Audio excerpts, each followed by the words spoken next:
Welcome into the Minnesota football party on this Wednesday. It's the Care 11 Spectacular. Julia Daniels, Reggie Wilson, and of course, Ron Johnson. I'm Sam Ekstrom. So glad you joined us today. We do this every Wednesday, talking Vikings for the next 45 minutes or so. I'll try to keep my speaking to a minimum today. The voice is not 100%, but we are brought to you by FanDuel. You can make every moment more, and right now, new customers can get $200 in bonus bets when their first $5 bet wins. A busy day yesterday in Vikings land. Josh Oliver extends for 3 years. We discussed that deal. Christian Darrisaw back on the field after 7.5 months post-injury.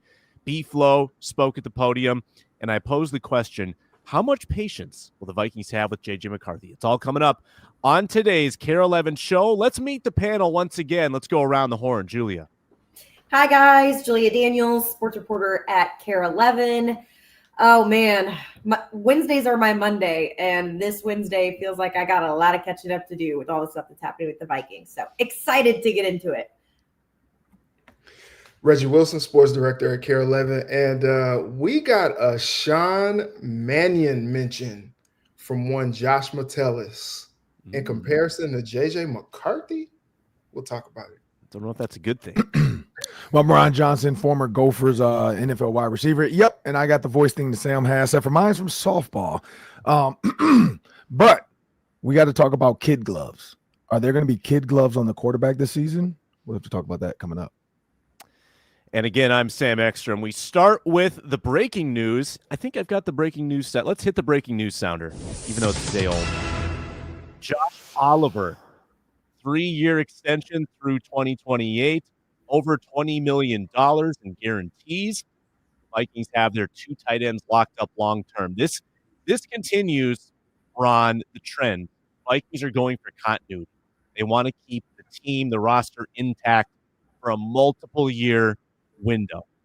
And I don't know if people expected this deal. I mean, a part of me thought they would just let him finish the contract out and then they'd reevaluate. But they get Josh Oliver, not 1 year, not 2, 3 more years. So they have Josh Oliver for a total of 4 years. The blocking, exquisite. I mean, the offensive line now with the 5 they have, plus Oliver, plus the 2-back system, I think they're looking ahead and saying, all right, now we're getting really serious about the run game with Josh Oliver being a big part of it. Yeah, when you look at JJ McCarthy, I think that's the key is when you have a rookie quarterback, you can do this kind of stuff. And this is what everybody's been hoping for, praying for, wanting to see happen. You look at Patrick Mahomes early in his career. You look at Lamar Jackson early in his career. A lot of teams do this when they have a rookie quarterback or a young quarterback under their first. Brock Purdy with the 49ers, same thing. But here's the thing. Brock Purdy, right, 2 to 3 years into this, they had to give him money. Patrick Mahomes, 3 to 4 years into that, they had to figure out the money. Lamar Jackson, they had to, so I think that's why that window is there. 3 years, we got to see what we got. If we can't win it, then we know we either got to move on from JJ McCarthy, sign JJ McCarthy to big money, and when we sign our quarterback to big money, our offense is going to start to look like the Chiefs. You look at the Chiefs, they don't have really big pay weapons other than Travis Kelce. And I think that's the key to this is you understand now we can load up at receiver. We can load up at tight end. We can keep a high pay running back. Our offensive line is expensive. Our defense is expensive because our quarterback is not going to ask for $400 million right now. But I do know there are talks about the CBA trying to create a cap window where quarterbacks are separate from the 53. You have 53 players, and then you have your 1 to 2 quarterbacks that their salary does not affect your overall salary cap. And they're trying to figure out a way to do that because they're saying quarterbacks are so expensive. Teams need to have good quarterbacks, but you can't have a good quarterback and a good team. It doesn't go together when you look at the money. And so now I don't know if that's 2 years from now, 3 years from now, but you look at the college football scope, $2.8 billion being paid back to players. I think the NFL's realizing, you know what? There has to be a way to do this. If the college football can figure out a way to pay players $20 million a year divided up over all the athletes, there has to be a way for us to be able to pay just our quarterbacks. And then the other 53 guys, we can have another pool of, call it $350 million that we can then pay them with. Julia, you good with the spend on Josh Oliver? I think when people originally, when Josh Oliver signed, I think people said, it seems like a lot for your second tight end. And now they give him another 3 years. So you're going to have like 6 years or 6 total years of a pretty expensive tight end too. You think Josh Oliver's worth it? Yeah, I think he's one of those guys that kind of goes. I think Aaron Jones even said this, like he kind of flies under the radar, like people forget about him in a sense. And I think it has to do with like just him being a blocking tight end. Number one, like that's like his style. And then also he's such a quiet guy to begin with.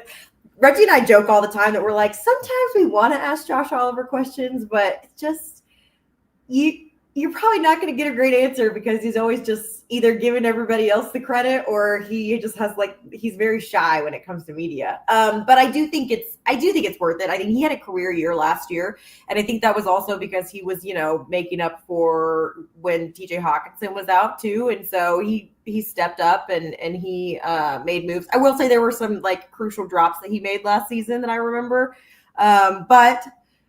Like I said, he's a blocking tight end. That's like his big thing. I think he's one of the top blocking tight ends in the league. But I do think, especially when it comes to having like a rookie quarterback, to having a guy like Josh Oliver is essential to your offense, right? And especially if you're trying to establish a run game as well, like that's something that they're putting an extra focus on this season. Then I think that it would behoove them to keep somebody like Josh Oliver around. Yeah, Reg, your thoughts on Oliver? It looks like probably he's going to play 500 snaps a year for this team for the foreseeable future. He's not necessarily a huge producer, like averages about a reception per game, averages about a touchdown every 2 months, but it's that blocking impact that it's not sexy, but it's impactful. Yeah, and whatever he adds to the pass game is really just kind of gravy at that point. Like he caught a few touchdowns last year. It's so funny because I was like trying to cut some video for him yesterday, and I'm like, okay, I'm going back over the games. I'm like, okay, Packers, Rams, Colts, and I'm trying to look for that video or whatever. And it's fine. Like he did what he needed to do. To Julia's point, there were some drops, and I know we remember that crucial fumble that he had that just killed the opening drive in that game. But I just think he's a guy who is very reliable. I thought it was interesting. Aaron Jones was just grinning ear to ear yesterday talking about his impact, and he was like, yeah, he's a guy that until you get up on him, you're like, whoa, like he's big, he's like having another tackle out there. And when you have that, it's evident to me that Kevin O'Connell is doubling down on beefing up the front and becoming a team that really kind of resembles what JJ McCarthy had at Michigan, where where you were like, oh, was it because his skill set is limited, or is it because Jim Harbaugh just likes to run the ball? That's his philosophy. And I think, where you stand, it just depends on who you ask. But I think, having a rookie quarterback, not trying to put too much on his shoulders, because at times last year they put a lot on Sam Darnold.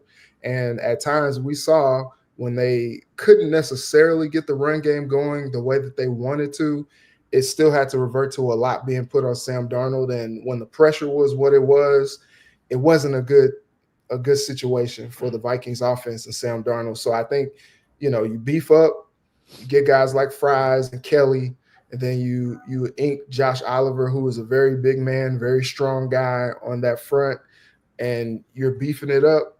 If you want to go 11, you got a guy who can do that, double tight end sets, and you can run the football with Mason and Jones. So I think it's just another way to really help McCarthy along.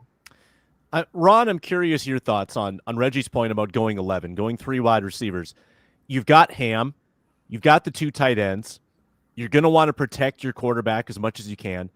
I know there's a lot of discussion about Ty Felton or Jalen Naylor. By the way, Ty Felton going on the St. Brown podcast today. That's kind of an interesting one. But do you think we're actually going to see that much 3 wide receiver formation, or that many 3 wide receiver formations in this offense? Well, I mean, we know we got Jordan Addison and Justin Jefferson. I think the key is going to be who is the 3rd wide receiver. I think, you got Jalen Naylor, you got Ty Felton. I think, Keenan McCardell said this when he and I were hanging out. He's like, I don't know what's going to happen after training camp, but he said, I do know the guys we release, some teams are going to pick them up. Like, so he knows they have some weapons that aren't going to make this roster because you just can't. You can't keep 7 to 8 wide receivers. You probably can only keep 5 the way this roster is made up, maybe 6 if you have a special teams guy. And so when you look at all the names that are surrounding this team right now, and you look at 11 personnel, Josh Oliver, here's where the Vikings, I think, realize they need to go 12 a little bit more. I mean, you look at what the Lions did to them. You look at the way they ran the ball, the way they were willing to not give up on running the ball no matter what the situation was. I think that's the key for this team. You know, you look at how the Ravens, handle it. Even though you have Lamar Jackson, you have, weapons like Rashad Bateman and Zay Flowers, you still realize I got Derrick Henry back there. We need to run the ball. But also Josh Oliver can make catches. Julia brought up a good point. He covered for TJ Hockenson when he was out. So he does have the ability to make catches, even though people don't put him as a catching tight end. So I think it's going to be a healthy mix of 11, 12 personnel.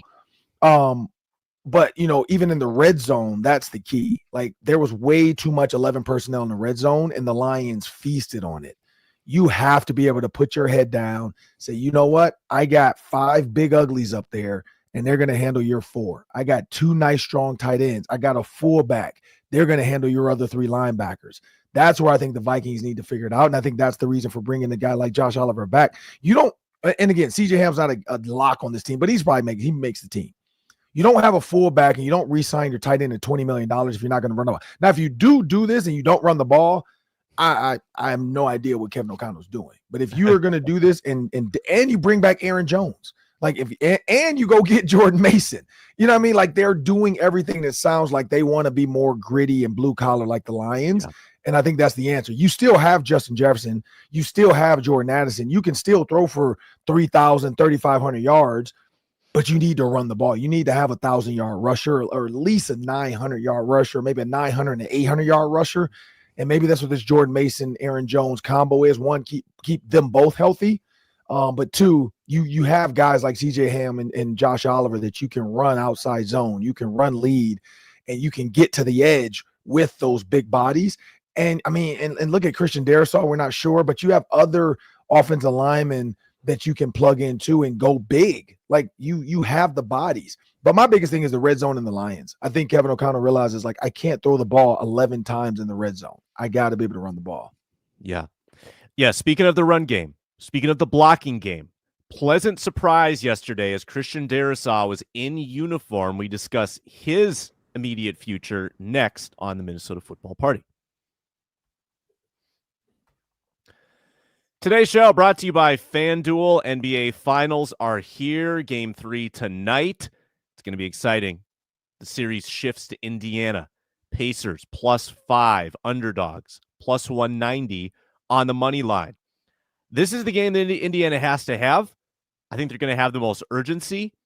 I like taking Indiana and the points at FanDuel.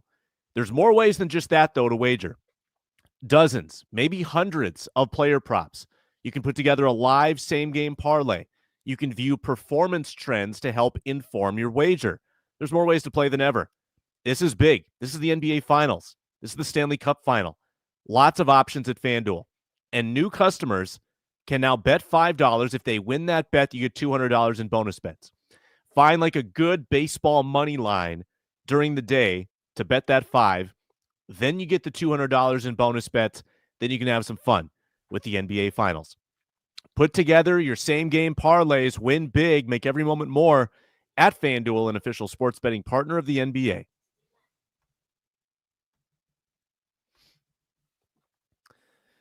All right, we got some good news yesterday from the Minnesota Vikings with Christian Darrisaw in uniform.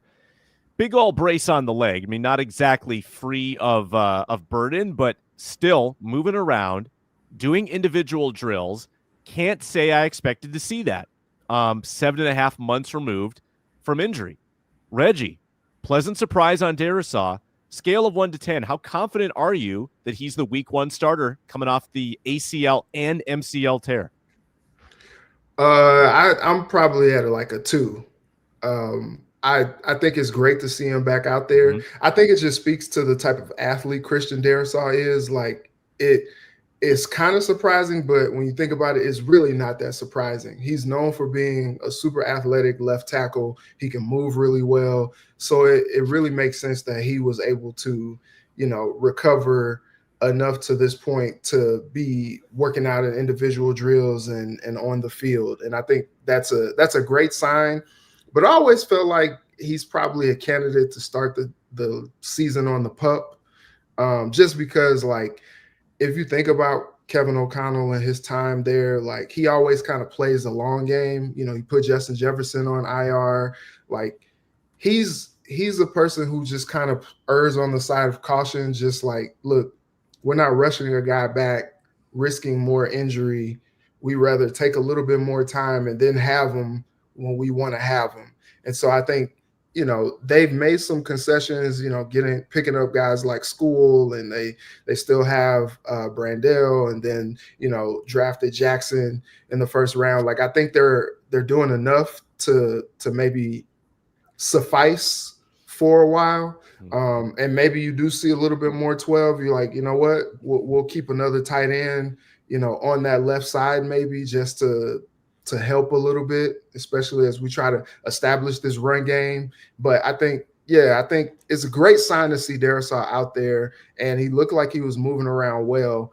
That big, sleeve embrace is very hard to miss. And so I think, with as catastrophic of an injury as that was, it's great to see him back out there. But also, I think you still play it cautious because you just inked him to a long extension last year, and you got to play the long game. You want this guy to be your next 10-year starter or more at left tackle. So you play him slow, bring him along, get him fully back up to 100%, and then let him loose. Julia, it's right in that range. They always say on these knee injuries, 9 to 12 months, 9 to 12 months. And I think that if he started week 1, it's like 10 and a half months. It's like right in the middle. So Reggie's a 2. 1 to 10, your confidence that he starts week 1? I would go 4 because I think it's more likely than not that he won't start week 1. I think Reggie's right on. It's, this is a business at the end of the day, and they've invested a lot of money in this guy, and they're not going to risk injury by putting him out there week 1. I think, we won't see contact or anything like that during training camp. So what's the point of putting him out there week 1? Give him a few more weeks or something to kind of ease back into it. I do know, February is when they started to ramp him up a little bit more than he had since his injury. So back getting more mobile, back training. So I know it's been a few months. I mean, this is like such a long process. It feels like forever that this guy, that he's been out. But I just would say I don't expect to see him week 1 just because they're going to be overly cautious. And also because they have the resources to keep him off the field right now too. And I also think, they have the time early on in the season to kind of have some patience with their offense and see where they're at, and also see how desperate they are for him to get back should things go wrong. So I think they give it a few weeks, I would say, to start the season out, see how things go before they're like, oh yeah, we got to get this guy back out there. We'll see what the desperation is like at the start of the season. Yeah, I mean, Ron, modern medicine's impressive. Like, I know there's been some talk for you getting Dante Culpepper on your show. I think about Dante. Tore up a couple ligaments in his knee, and it didn't end his career, but it kind of was the beginning of the end for him. And here we are, Darrisaw tears up a couple ligaments, and 7.5 months, he's running around again. Pretty impressive.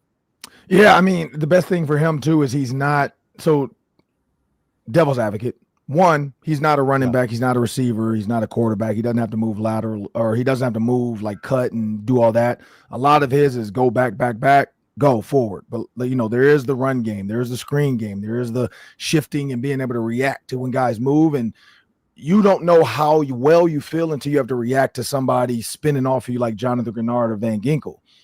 But then the other side of it, he is 300 plus pounds. That's a lot of weight on his knees. And so I think there's both sides of that. He's at a position where, you can kind of control his movement. But then he's also a big guy. So that's a lot of weight on that knee. I think for the Minnesota Vikings and for himself, and you're right, Sam, for Dante Culpepper, guys like that get hurt and it just never is the same. He has to be smart. He's young, he's not even close to 30 right now. So the best thing for him is to maybe take it 12 months. So that week 6, week 7. So when you think about the ability to fill in a guy, maybe not to say what's his name, Donovan Jackson's going to be the tackle for the start just because he could do it. Blake Brando at guard, maybe. I do know they bought in the offensive tackle from the Titans. So he potentially could just be over there until Darrisaw's ready to go. The sad thing is the blind side of the right-handed quarterback. And so for that too, maybe a Josh Oliver is needed to say, hey, you're going to stay over here in passing downs. We're going to go, 2 wides and treat TJ Hawkinson like the third wide receiver. But you're going to be an additional blocker instead of CJ Ham. We're going to have Josh Oliver maybe 1-by-1 off the tackle. You're helping this left tackle all season until we get Christian Darrisaw back. There's a lot of things you can do with combo blocks. And the best thing about it is you have Justin Jefferson. You don't need a ton of time with Justin Jefferson. There's route combos you can run and kind of do quick game, do screen game, do some stuff like that. Ty Felton can run. Jalen Naylor can run. So Jordan Addison can run. So there's a lot of things you can do with this offense. And honestly, the best thing to help out a not so seasoned tackle or not one of your best tackles is run the ball. Just run the doggone ball. Like run it to O'Neal's side. You can run right outside. And if you go back to the Vikings stats, I'm not going to get statty on it, but a lot of their big runs actually went right. I don't know if it's because Christian Darrisaw was quote unquote the backside, so you would have the strong side rusher there, and the front side rusher is usually a guy that's not as well as supporting the run. But a lot of the big runs for the Vikings came off tackle and then cutting it back going right. So, I mean, that's the best way to handle that too if Christian Darrisaw is not ready to go week 1. But honestly, I feel like you could be rushing it if you don't see – I mean, you're right, Sam. That big brace, it doesn't look like he's ready to really move. But the best thing I saw was him just getting down in the stance. The fact that he can bend it and, it might hurt a little bit, but whatever. But the fact that he's working through that scar tissue, getting that stuff moved around, I think that's the biggest key. Yeah, I mean, if we're doing the 1 to 10, I think I'm a 5. I'm right in the middle. I do think. Apologies for the voice. I'll say it a million times.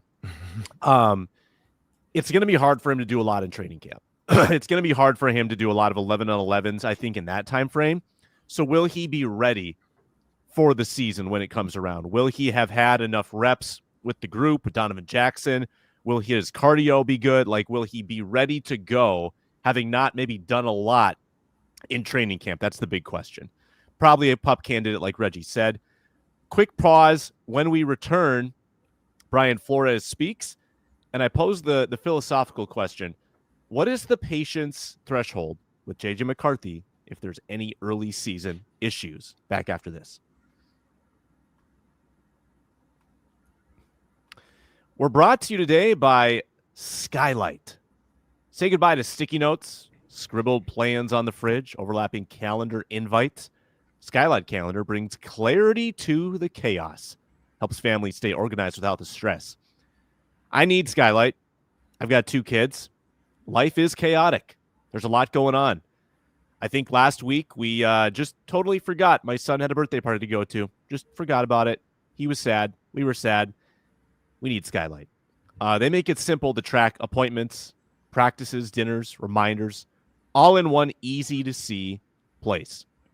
You can assign everyone their own color on Skylight to kind of solve some of that confusion, like who's doing what. All right, well, you assign a color code it. That's always a little easier. Nice 15-inch HD screen as well, so there's good clarity. Skylight's offering our listeners $30 off their 15-inch calendar by going to skylightcal.com/NFL. Skylightcal.com/NFL for $30 off your 15-inch calendar. Skylightcal.com/NFL. SKYLIGHTCAL.com/NFL.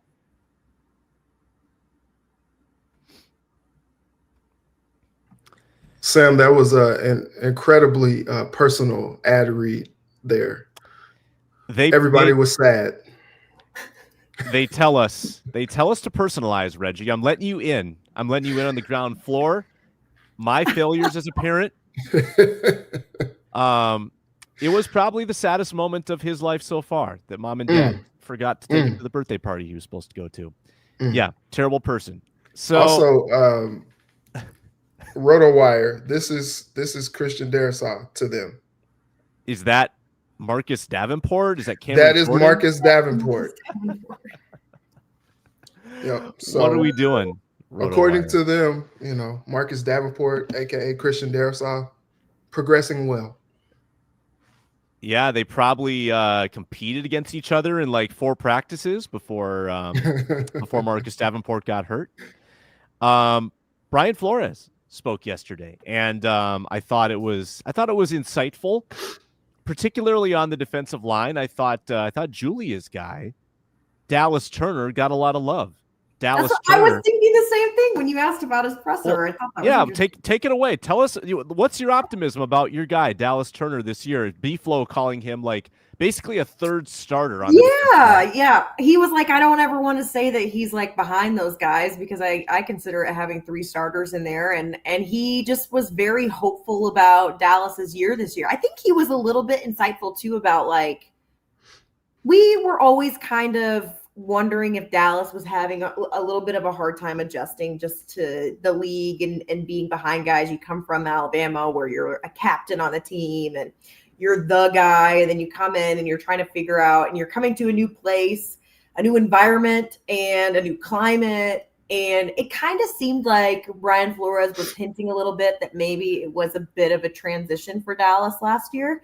And he was saying that this year it's just familiarity for him, like being back, having his schedule. He was talking about like even just a new house, a new commute to work, like can make it hard on just every day trying to adjust to being in the NFL and being in Minnesota, a place that, it's not anything like where he's from, which is Florida and Alabama. So I think it sounded like Brian Flores had a lot of optimism for Dallas, and has high expectations for him this year. And I think it's all good things for Vikings fans to hear from their defensive coordinator when it comes to talking about a guy like Dallas. It seems like he's very invested in not only him as a player, but him as a person. And I think that we pick up on that from Brian Flores, but it was very interesting just to hear him talk about like this young guy and how excited he is for the year that he's going to have. So he's very optimistic about Dallas and his season. So I don't know, all good things. That was the main thing that stuck out to me was him just saying like, he's not behind those guys. He's considered a starter with the rest of them, which I thought was very cool. Yeah, I think what that brings to my mind, Ron, is I'm going to make up a word: rotationality. There's a rotationality in this defense. It's almost like they have 15 starters to fill all the snaps, because you think about the defensive line: Hargrave, Phillips, Jonathan Allen. They really like Jalen Redmond, Brian Flores said yesterday. They've got Turner as the third end. They've got Josh Metellus, who's the rover. They've got Mekhi Blackman and Jeff Okudah. Like, they've got corners to rotate in. There's just a lot of bodies to work in that are all pretty legit on this defense. And Flores has the luxury of having to figure out where they all fit. Yeah, and when you think about that, the ability to move guys around, the ability to, and by the way, I called Josh Metellus a rover a long time ago. You probably remember that. Like, that's what I'm glad everybody's understanding that role now. That was like Florida State back in the 90s. And so Brian Flores, and my guess is Brian Flores probably looked that up too and remember that. Like, oh man, I remember Florida State used to do this like this, and it worked. I mean, this is back with the Deion Sanders. I'm not trying to make myself sound old, but back with the Deion Sanders days, back with the Bobby Bowden days. That was the good old days of Florida State. And so that's what I love to see about this defense. Is you're right, Sam. It's I don't know the word you just used or made up, rotationality.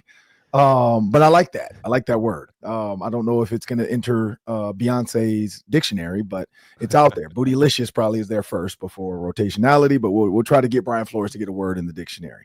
But yeah, I think that's the key. We talked about the years past of D tackle and how the lack of hurt them in the run game. Now they have the ability to have a 5-man front with all these D tackles and feel like, you know what?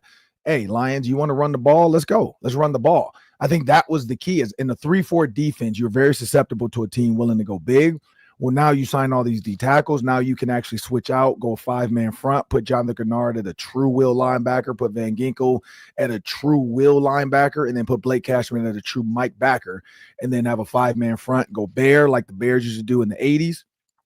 And then you have your normal Josh Metellus walk into a box like a normal strong safety. You have your normal Harrison Smith as a normal safety. And then you have your 2 corners dealing with the 2 receivers, and you have to go man in that situation. I think Byron Murphy can do it. It's going to be which other corner can line up and say who's going to cover. If it's Jamison Williams on one side, you got Amon-Ra St. Brown on the other side, who's going to man these guys up? Because we got to be able to put 8 in the box to be able to stop, Gibbs and what's his name for running the ball. And so that's the thing I'm liking about this defense is you have the ability to, with all these pieces, to do that. The other thing is fresh bodies. When you're going no huddle or hustle or hurry offense, and you got guys that are gassed out there, this is going to give them the ability to keep guys fresh on and off the field. Reg, takeaways from Flores, anything new? Anything you'd like to echo? Yeah, so I do think that it was interesting how he talked about Dallas Turner. And here's the thing.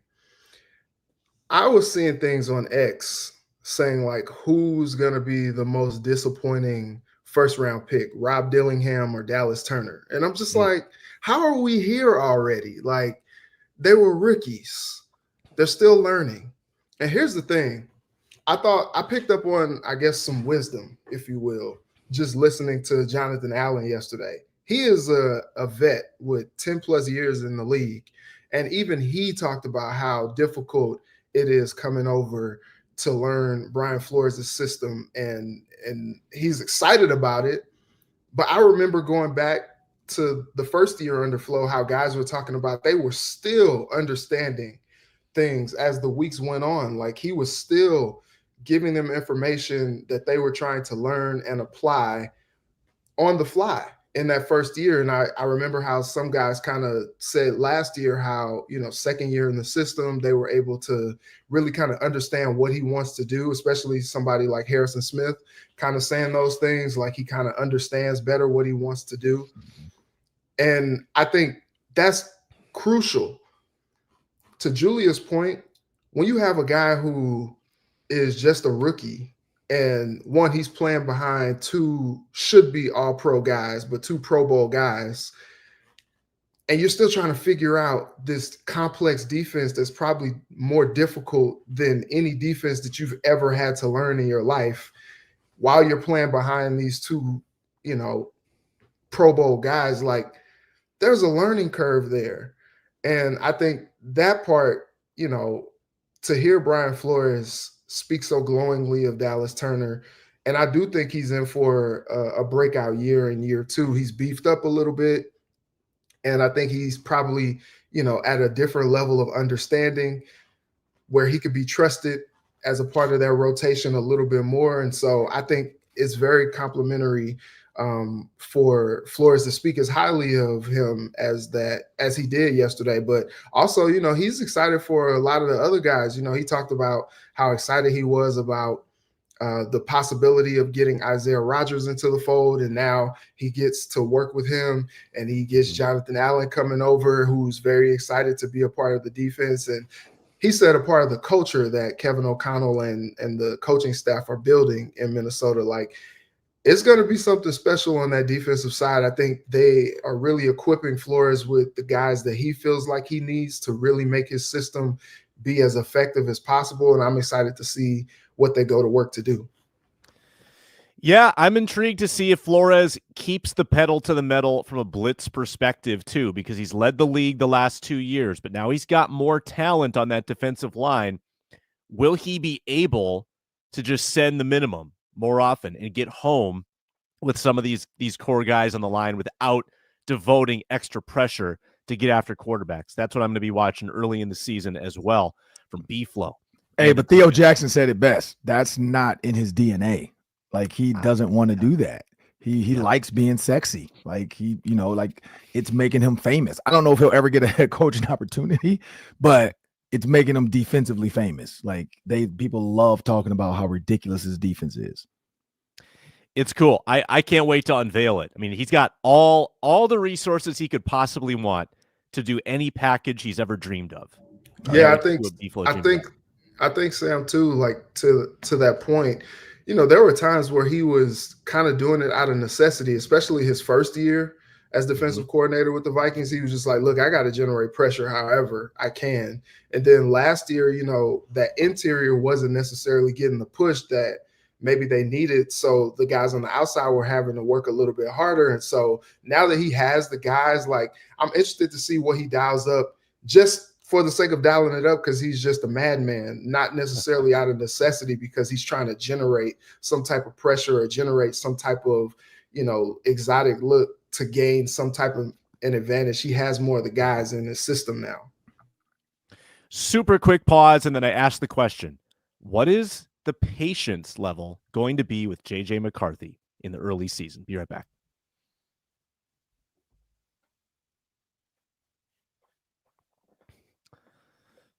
All right, final topic of the day. And also be sure to subscribe. We'd appreciate that. Thank you for the comments. Thank you for watching, listening. Again, our audio is on the Locked On Vikings podcast feed, video on Locked On Sports Minnesota, and the Locked On Vikings YouTube channel. All right, Ron, will there be unlimited patience this year with JJ McCarthy? I think we all anticipate him being good. I don't think we assume there's going to be too many problems, but if there are growing pains beyond what we expect in the early season, and the Vikings are in this Super Bowl window, right? Like, this roster is ready-made to win now. Yeah. Does JJ McCarthy get an unlimited leash this year? Or is there a limit to what the team would deal with if he struggles more than we think? There's going to be a limit, but not like a limit like we think. So here's the thing. Like, I had a prop, but I think one of my kids took it out of here. But kid gloves. Like, you look at what does that mean? So Tony Dungy used to always say this about telling kids the stove is hot. You have to tell a kid the stove is hot, but eventually the kid's going to touch the stove anyway, and they have to learn the hard way. Kevin O'Connell is going to tell JJ McCarthy the stove is hot. Don't do this. Don't do that. Don't do this. Don't do that. But eventually, JJ McCarthy's going to like do what JJ McCarthy does and like feel like it's college. And he's going to make a ill-advised throw that's going to be all over social media. The play-by-play guy, I don't know who it's going to be at the time. I don't know if it's going to be on the Manning cast, but somebody's going to break it down and be like, that was an ill-advised throw. That was a Brett Favre back across the body throw. That was a whatever. When he learns that, that's the hard lesson he has to learn so he doesn't do it again. So I think they're going to have all the patience in the world because they know he's technically a rookie. He has not played a down of football in a real game besides preseason. In the preseason, he looked great. But we all know a lot of those guys ended up in the UFL. A lot of those guys ended up in Canada. Like some of those guys, like not a lot of those guys played as far as cornerbacks and safeties played in the NFL last year that JJ McCarthy faced. Some did, but not all of them. What we need to see is, I guess, this Patriots joint practices, like that's going to give us a good idea of what he can do and where he can throw the ball. And I think that's what we're all waiting for. Like, we're waiting for Stephon Diggs and Cardi B to show up, and we're waiting for that to be a thing here in Minnesota. Yes, I want to see if Offset shows up to the All-America as well, looking for Stephon Diggs. But we want to see if that's going to happen. What JJ McCarthy does with the ones-on-ones, because that's the best thing about joint practices. Reggie and Julia both know that as well, being there. Ones go against ones, twos go against twos. Why? Because it's kind of closed circuit. We know fans still get to videotape it, which is so annoying that like the media can't record these, but fans can go viral because they get a video in the stands of JJ McCarthy throwing a touchdown to Justin Jefferson against Vrabel's number one defense. But that's different. I'm not gonna vent about that. I'm not gonna vent about the videos and the phones. But that's what we need to see. Other than that, I think they're going to have a lot of patience with him. I mean, Sam Darnold, coming from Sam Darnold to JJ McCarthy, honestly, nothing against Sam Darnold. I don't think there's a huge fall off. There's just a little bit more experience, I guess I'd say. And then again, JJ McCarthy had a full season with Kevin O'Connell, but they're going to have patience. I mean, what is their option? They don't really have another option. Right. They didn't bring in Aaron Rodgers. Aaron Rodgers is a Steeler. So you have to have patience at this point. Like, there's no other options. I mean, they're not going to Sam Howell. Max Brosmer is not coming to save the day. So they have to have patience. But I just think they were going to have it anyway, though. But there's going to be some kid gloves. They're going to try to, like, keep him under control for a little bit and then say, don't do this, don't do that, and then hope that he goes along with Kevin O'Connell's plan.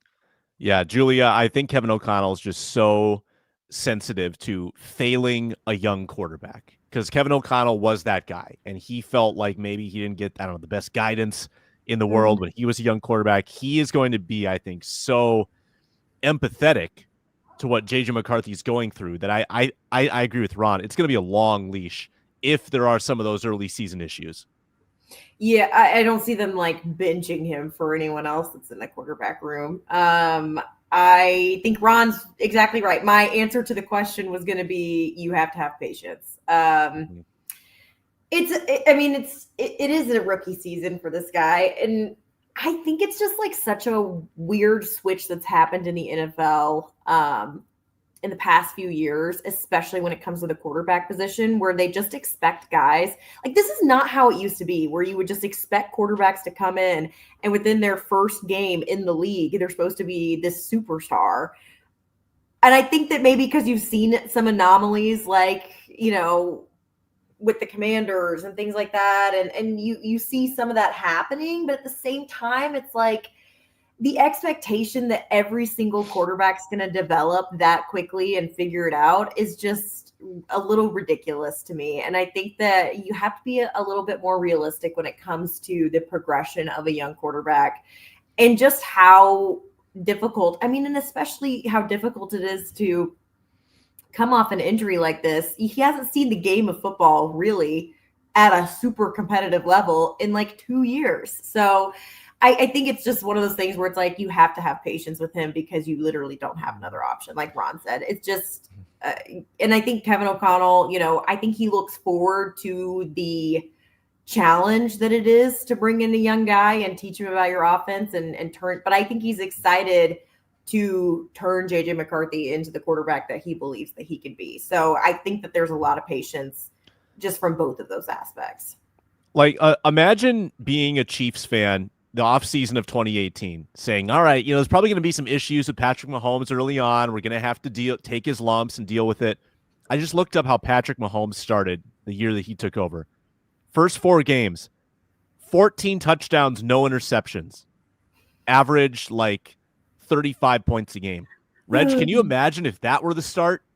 What if that's the start of JJ McCarthy's career? Holy cow.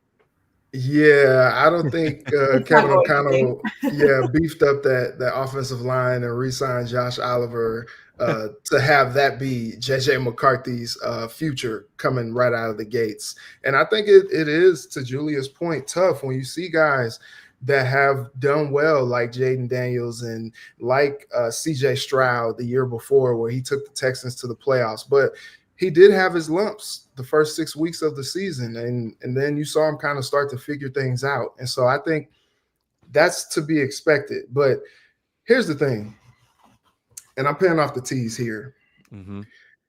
We all knew that Sam Darnold had a rocket arm, like it was on full display. That uncorked shot that he took to Justin Jefferson that ended up going for 97 yards for a touchdown was evident. Like, quick flick of the wrist, and that thing is down there. It has been interesting to me listening to and seeing all the people talk about the zip on JJ McCarthy's passes. And I don't know. I feel like the book coming out wasn't necessarily that he just was this big arm guy, but it seems like the narrative has kind of shifted that McCarthy is just this big arm guy. Now, look, Kevin O'Connell has done a lot with his mechanics so far just to kind of simplify things so he can just drive the ball better. I know a lot of people on X have been talking about the leg kick that JJ McCarthy did on his throwing motion, and now he's a little bit more fluid, just kind of like driving the ball. And so I think that's interesting. Josh Metellus yesterday said he hasn't seen a quarterback in that building with as much zip. Maybe Sean Mannion. He said, shout out to Sean Mannion, who definitely had a crazy rocket arm. And if you remember that game against the Packers where Kirk Cousins had COVID, Chris Collinsworth just wouldn't shut up about how Sean Mannion was this guy who played baseball. He has a rocket. He has a cannon. He throws a fastball. And it was just like, okay, but they're down 20 points, bro. Like, can we stop this?